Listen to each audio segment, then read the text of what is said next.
The Wall Street Journal recently conducted an interview with Donald Trump Jr. himself, and they did so giving us the impression that Jr., of course, is the heir apparent not only to the MAGA movement, but of the entire Republican Party.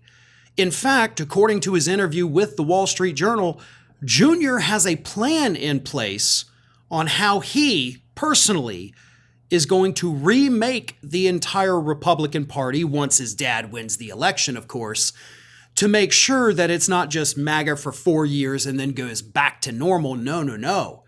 It will be MAGA forever. Here is what Jr. told the Wall Street Journal. I don't want just MAGA with only Trump and then it goes back to the old ways. We need to have a bench. And for a long time, I don't think we had any of that. And this election cycle, you've seen the emergence of people that can actually carry that mantle. I think that's really important. Really? Have you been paying attention to this election, Junior? The candidates that your dad has backed, right? The real MAGA people, they're not doing well. You know, Carrie Lake, Bernie Moreno, his own running mate, JD Vance, they're all doing very, very badly. Okay? In fact, it's the moderate Republicans like Larry Hogan in Maryland who are actually doing really well.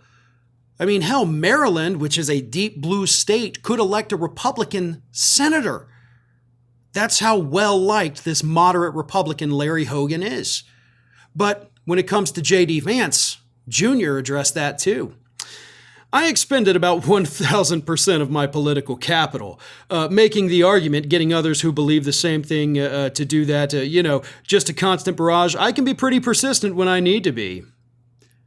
And he's, of course, talking about convincing his father to pick JD Vance as his running mate when it's been well reported that Donald Trump himself wanted to pick North Dakota Governor Doug Burgum. Burgum is a billionaire, and not much is publicly known about him other than the fact that he is pretty extreme. However, he does not have the history of absolutely horrific comments like JD Vance does. JD Vance is the least popular person currently running for office. For office altogether, by the way, folks. Pretty bad. The least popular vice presidential pick in my lifetime. And Junior's like, hey, I picked him. And this is the guy that's going to be on that so-called bench that Junior is talking about. But Wall Street Journal continues.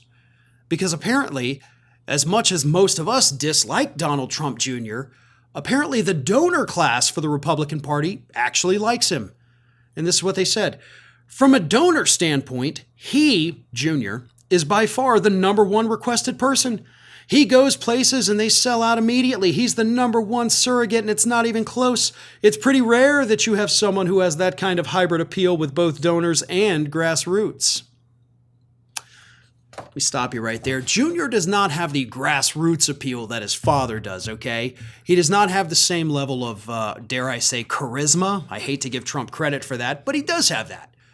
Junior doesn't, okay? Junior repulses more people than Donald Trump himself does.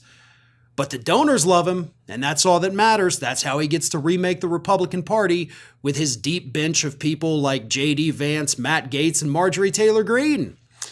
But then JD Vance was also talked to for this article, and he said, quote, I think the Republican Party has just drastically changed and there's no going back.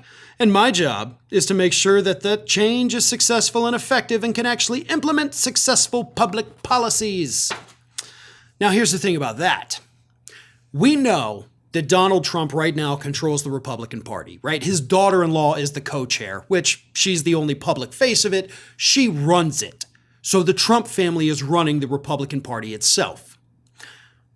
If Trump loses, he may lose the election, obviously, but he doesn't lose his grip on the Republican Party. And that's where Junior comes in, right? You got your sister-in-law running the thing. You've got your hand on the throat of those donors. You get to do whatever the hell you want. So a lot of people may think that the MAGA movement dies if Trump loses this election, but the truth is the Trump family has ingrained itself so much into that party, there's no way it goes away. If anything, especially with Junior calling the shots, the Republican Party is somehow going to get so much worse if Donald Trump loses this year.